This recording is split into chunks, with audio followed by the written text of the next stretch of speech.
மயிலு வீட்டில் மயிலோட அம்மா பாக்கியம் கிச்சனில் சமைச்சிக்கிட்டு இருப்பாங்க.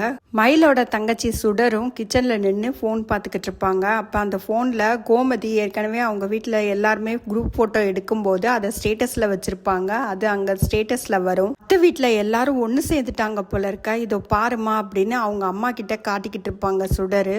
அதை பார்த்த மயிலோட அம்மா பாக்கியத்துக்கு பயங்கரமாக கடுப்பாகும். வீட்டுக்கு வந்த மூத்த மருமகளை வீட்டை விட்டு வெளியில் அனுப்புனா வீட்டுக்கு வந்த மகாலட்சுமியை வெளியில் அனுப்புன மாதிரி வீட்டுக்கு வந்த மருமகளை வீட்டை விட்டு வெளியில் அனுப்பிச்சிட்டு எப்படி எல்லாருமா ஒன்றா கூடி விருந்து வைக்கிறாங்கன்னு பாரு, எவ்வளோ சந்தோஷமா இருக்காங்க பாரு, இவங்கெல்லாம் நல்லாவே இருக்க மாட்டாங்க, நாசமாக போயிடுவாங்க அப்படின்னு திட்டிக்கிட்டு இருப்பாங்க. அந்நேரம் மயில் அங்கே வந்துடுவாங்க. என்னம்மா என்னாச்சு அப்படின்னு கேட்பாங்க. மயிலோட அம்மா மயிலுக்கிட்ட அந்த ஃபோட்டோவை காட்டுவாங்க. நீ இங்கே சாப்பிடாம கொள்ளாம கவலைப்பட்டுக்கிட்டு இருக்க, ஆனால் அந்த கவலை அவங்களுக்கு கொஞ்சமாவது இருக்குதா, எல்லாரும் எவ்வளோ சந்தோஷமா இருக்காங்க பாரு அப்படின்னு சொல்லுவாங்க. அந்த ஸ்டேட்டஸில் இருக்கிற ஃபோட்டோவுக்கு அப்புறம் வீட்டில் என்ன நடந்ததுன்னு மட்டும் மயிலோட அம்மாவுக்கு தெரிஞ்சதுன்னா வீட்டில் சக்கரை பொங்கலே வச்சிருவாங்க. கோமதி வீட்டில் பாண்டியன் வாக்கிங் போயிருப்பாரு. மற்ற எல்லாரும் ஹாலில் உட்காந்துருப்பாங்க. கோமதி சாமி கும்பிட்டுக்கிட்டு இருப்பாங்க.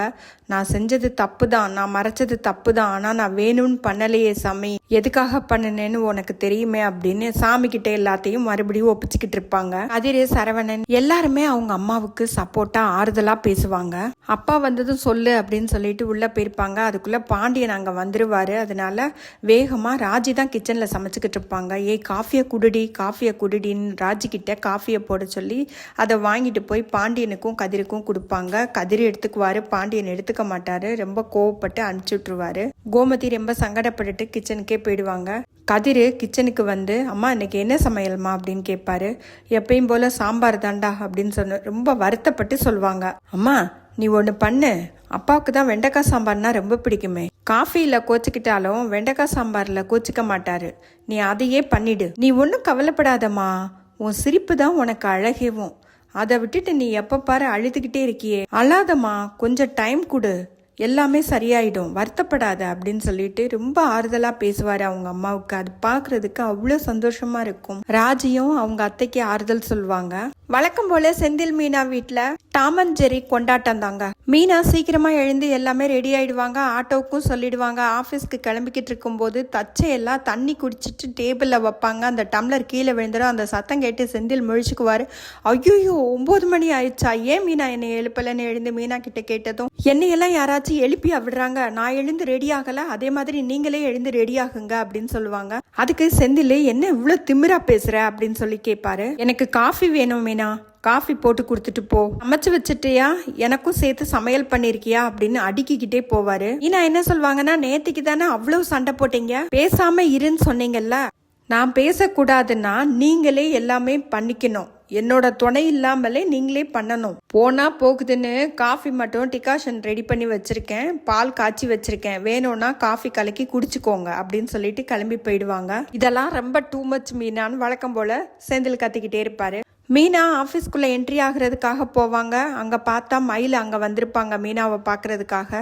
ஏற்கனவே தெரிஞ்சதானே, மயிலுக்கிட்ட வேற யாருமே பேச மாட்டாங்க, மீனா மட்டும்தானே பேசுவாங்க. மீனா, நான் உங்ககிட்ட கொஞ்சம் பேசணும் மீனா அப்படின்னு சொன்னதும், மீனா எனக்கு டைம் இல்லை, இங்கெல்லாம் நிற்காதீங்க, எங்கிட்ட என்ன பேசணும், எங்கிட்ட எங்க நீங்க பேசணும் அப்படின்னு சொல்லி கிளம்ப சொல்லுவாங்க. மயில், என்ன மீனா இப்படி பேசுற, அந்த வீட்டில் நான் இருந்தேங்கிறதுக்கு கொஞ்சம் கூட அடையாளம் கூட இல்லைல்ல, எல்லா சாமானையும் தூக்கி அனுப்பிச்சு விட்டுட்டீங்கல்ல எங்க வீட்டுக்கு. மீனா என்ன சொல்லுவாங்கன்னா, இவ்வளோ பெரிய தப்பு பண்ணீங்கல்ல, அப்புறம் என்ன செய்வாங்களாம் அப்படின்னு கேட்டதும், ஆமா மீனா, நாங்க செஞ்சது தப்பு தான், இல்லன்னு சொல்லல, அதுக்காக இப்படியெல்லாம் பண்ணுவீங்களா, நான் கிளம்பி போனதும் எவ்வளவு சந்தோஷமா எல்லாருமா சேர்ந்து விருந்து சாப்பிடுறீங்க அப்படின்னு கேட்டுக்கிட்டு இருப்பாங்க. நீங்க முதல்ல இங்க இருந்து கிளம்புங்கக்கா, இது ஆபீஸ், இங்க எல்லாம் நிக்காதீங்க அப்படின்னு சொல்லுவாங்க. இல்ல மீனா, உங்ககிட்ட பேசியே ஆகணும், மீட்டிங் எப்போ முடியும் அப்படின்னு கேட்பாங்க.